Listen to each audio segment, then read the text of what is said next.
The laughter cut through the diner like shattered glass. It wasn't the loud kind. It was worse. It was polished, expensive, wrapped in a designer suit and dripping with quiet cruelty. When the CEO glanced at her name tag and smirked, the room seemed to shrink around her. "She's just a waitress." The words weren't meant to echo, but they did.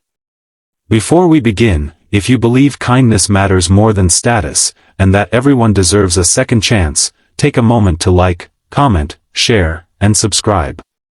Stories like this remind us that dignity has nothing to do with job titles. The diner sat on the edge of town, glowing warm against the cool evening air. It wasn't fancy. The booths were a little worn, the coffee a little too strong, and the neon sign outside flickered on cold nights. But for Emma Carter, it was survival. It was rent. It was groceries.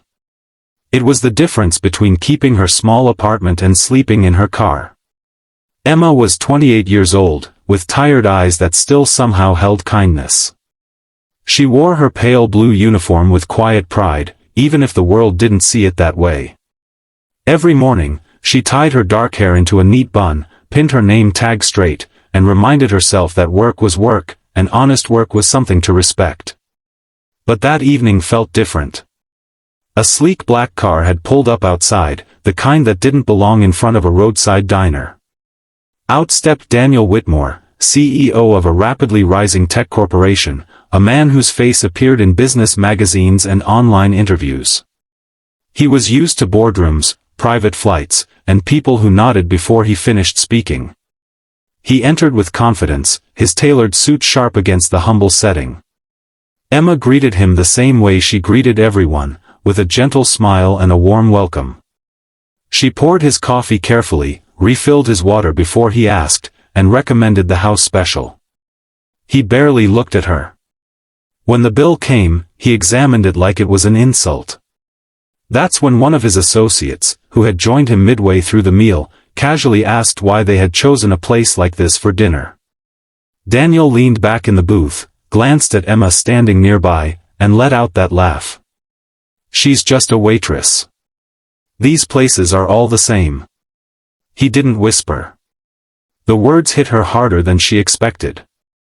It wasn't just the comment. It was the dismissal. The reduction of her entire existence to something small and insignificant. Her cheeks burned, but she didn't argue. She didn't snap.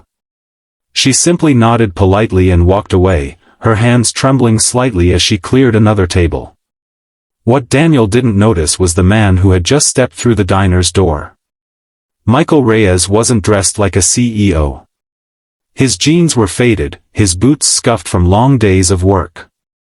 He carried himself differently, not with arrogance, but with quiet strength. In his arms was a sleepy 6-year-old girl with curly hair and bright eyes, holding onto him like he was her entire world. Michael was a single father. 2 years ago, he had lost his wife in a car accident, and since then, he had balanced construction jobs, school drop-offs, packed lunches, and bedtime stories.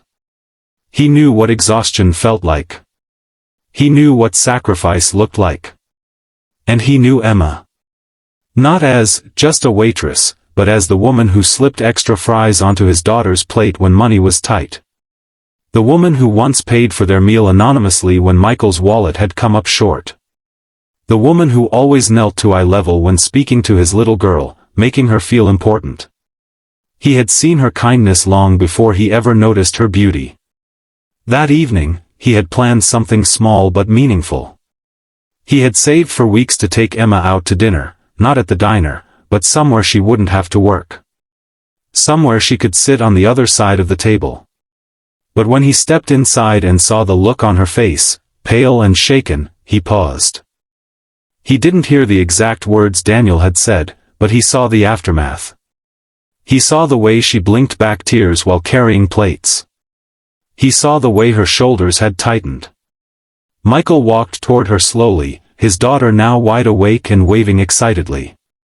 Emma's face softened when she saw them. The exhaustion in her eyes melted into something warmer. She greeted the little girl first, as always, asking about school and her favorite books.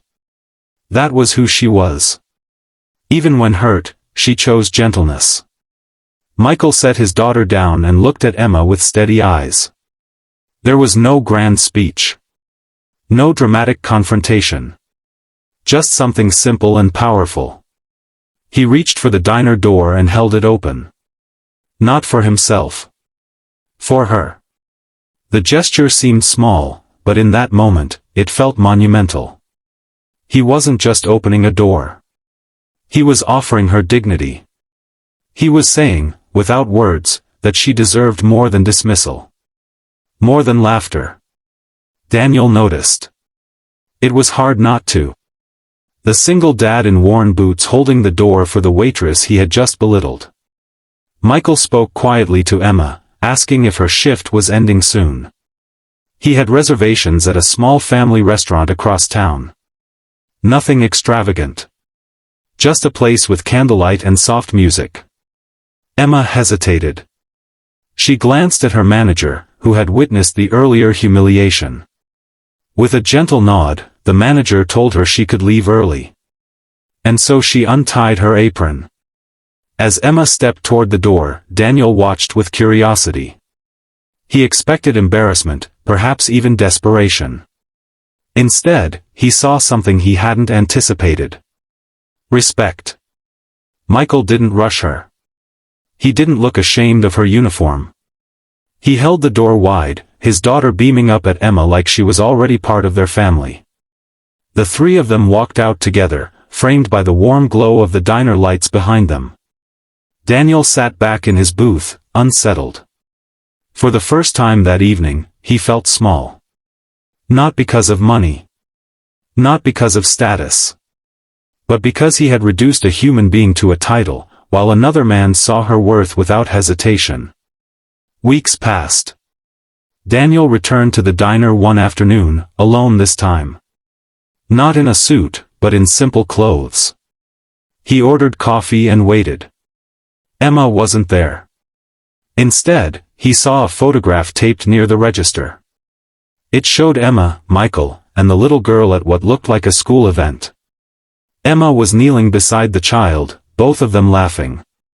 Michael stood behind them, one hand resting gently on Emma's shoulder. Below the photo, in small handwriting, was a note from the manager congratulating Emma on her engagement. Daniel stared at it longer than he intended to. "She's just a waitress," he had said. But she wasn't. She was a woman who worked double shifts to pay for night classes. A woman who volunteered at the local shelter on weekends. A woman who loved a child who wasn't biologically hers as if she had always been there.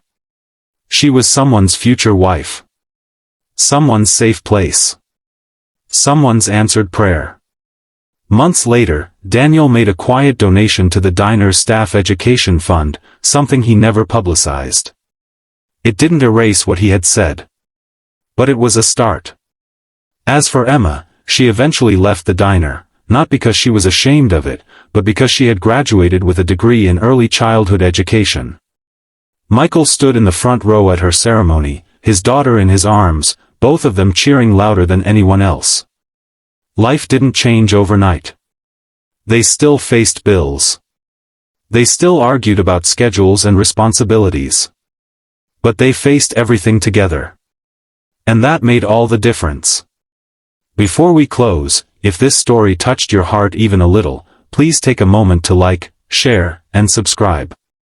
Your support helps stories like this reach people who might need hope today.